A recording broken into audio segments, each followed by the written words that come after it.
வணக்கம் மக்களே. ஆன்லைனில் விண்ணப்பிக்கக்கூடிய வாரிசு சான்றிதழ்கள் அது சம்மந்தமாக வீடியோ போடுங்கன்னு சொல்லி நிறைய பேர் கமெண்ட் கொடுத்துருந்தீங்க. ஸோ அதில் உங்களுக்கு எளிமையாக புரிய வைக்கும் விதமாக ஒரு பிக்சராக உங்களுக்கு எப்படி இது புரிய வைக்கலாம் அப்படிங்கிற யோசித்து இதை உருவாக்கி இருக்கிற மக்களே. ஸோ இந்த வாரிசு சான்று ஆன்லைனில் விண்ணப்பிக்கும் போது இந்த விஷயங்களை நீங்கள் கவனத்தில் வச்சுக்கிட்டீங்கன்னு சொன்னால் கண்டிப்பாக 100%, அதாவது நீங்கள் இணைய வழியில் சிஎஸ்சி மூலம் அரசு சேவை மையங்கள் மூலியமாக இல்லை தனிநபராக மூலியமாக விண்ணப்பிக்கக்கூடிய அரசு வாரிசு சான்று நீங்கள் எந்த கொரியோ இல்லை ரிஜெக்ஷனோ இல்லாமல் நீங்களே வாங்கி கொள்ளலாம். இணைய வழியில் நீங்களே டவுன்லோட் பண்ணிக்கலாம். ஸோ அது எப்படிங்கிற நம்ம பார்க்குறதுக்கு முன்னாடி நம்ம சேனலில் பார்க்காதவங்க மக்கள் சேவை யூடியூப் சேனலில் சப்ஸ்கிரைப் பண்ணிங்க. நாள்தோறும் மக்களுக்கு பயன்படக்கூடிய அனைத்து நல்ல சேவைகளும் இது மூலிமா நம்ம வெளியிட்டு கொண்டு இருக்கிறோம். சரி வாங்க, வாரிசு சர்டிஃபிகேட் நம்ம எப்படி ஈஸியாக நம்ம யாரெல்லாம் வாரிசு எப்படி அப்ளை பண்ணுறதுக்கு நம்ம பார்த்துலாம்.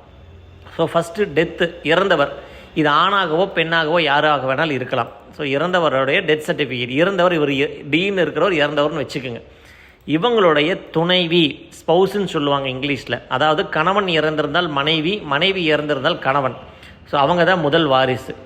அப்புறம் அவங்க 2 பேர்த்துக்கு பிறந்தவங்க, மகன் மகள், அதாவது டாக்டராக இருக்கலாம், சன்னாக இருக்கலாம், எத்தனை டாக்டரோ எத்தனை சன்வனாலும் இருக்கலாம். ஸோ இவங்க 2வது வாரிசு. 3வதாக இப்போது தமிழ்நாடு அரசோட லேட்டஸ்ட் ஜீவோ பிரகாரம் இறந்தவங்களுடைய ஃபாதர் மதர் அவங்க 2 பேரும் வாரிசுகளில் வருவார்கள். ஸோ இவங்கெல்லாம் சேர்ந்து தான் நேரடி முதல் நிலை வாரிசு. ஸோ இறந்தவர்களுடைய பெற்றோர், அவங்க உயிரோடு இருந்தாலும் சரி இறந்திருந்தாலும் சரி, அவங்களை நீங்கள் வாரிசு சான்றிதழில் காண்பிக்க வேண்டும். கண்டிப்பாக என்ட்ரி போட்டிருக்கணும்.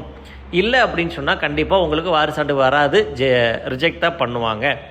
சரி, அவங்கள பற்றி எங்களுக்கு டீட்டெயில்ஸ் தெரியல அப்படின்னா சரி நம்ம என்ன பண்ணலாம் அப்படிங்கிறதையும் சொல்கிறோம். ஸோ இந்த டயக்ராம் ஞாபகம் வச்சுக்கோங்க.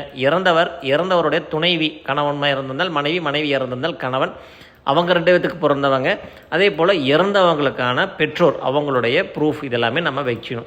இவங்க தான் முதல் நிலை வாரிசாக, நேரடி வாரிசாக தமிழக அரசு ஜீவோ போட்டிருக்காங்க அறிவித்து. ஸோ இவங்க அப்ளை பண்ணுறதுக்கு என்னென்ன வேணும்? ஃபஸ்ட்டு இறந்தவங்களுக்கு இறந்தவரோட டெத் சர்டிஃபிகேட் வேணும். அப்புறம் இறந்தவர் எங்கே கடைசியாக குடியிருந்தாரோ அவருடைய அட்ரஸ் ப்ரூஃபு, அதுக்கு Aadhaar, voter ID, pension book, license, இந்த மாதிரி எது வேணாலும் நம்ம வைக்கலாம். அப்புறம் இந்த இறந்தவரும் துணைவியும் இவங்க 2 பேர் கணவன் மனைவி தான் அப்படின்னு உறவு முறை சொல்கிறதுக்கு, மேரேஜ் ரிலேஷன்ஷிப் சொல்கிறதுக்கு ரேஷன் கார்டோ இல்லை மேரேஜ் சர்டிஃபிகேட்டு அந்த மாதிரி தான் நம்ம வைக்கலாம். அப்புறம் இவங்க தான் பசங்க பிள்ளைங்க அப்படிங்கிறதுக்கு ஆதார் அந்த மாதிரி நம்ம வச்சுக்கலாம். எத்தனை வாரிசுகள் இருந்தாலும் அவங்களுடைய ஆதார் வச்சுக்கலாம். இப்போது இறந்தவங்களுடைய பெற்றோருக்கு உயிரோடு இருந்தாங்கன்னு சொன்னால் ஆதார் வைக்கலாம். இல்லைன்னு சொன்னால் அவங்கள டெத் சர்டிஃபிகேட் வைக்கலாம். 2 இல்லை, அவங்க டெத் சர்டிஃபிகேட் முறையே பதிவு செய்யப்படவில்லை அப்படின்னு சொன்னால் அஃபிடேவிட் நம்ம போய்க்கலாம். அஃபிடேவிட் எப்படி டைப் பண்ணுறது அந்த மாதிரி சந்தேகங்களுக்கு நீங்கள் கீழே இருக்கிற எங்கள் வாட்ஸ்அப் நம்பர் தொடர்பு கொள்ளலாம். அப்படி இல்லைன்னா சப் ரிஜிஸ்டர் ஆஃபீஸில் எப்படி வாங்குறது அப்படிங்கிறது நான் உங்களுக்கு தகவல் சொல்கிறேன் மக்களே.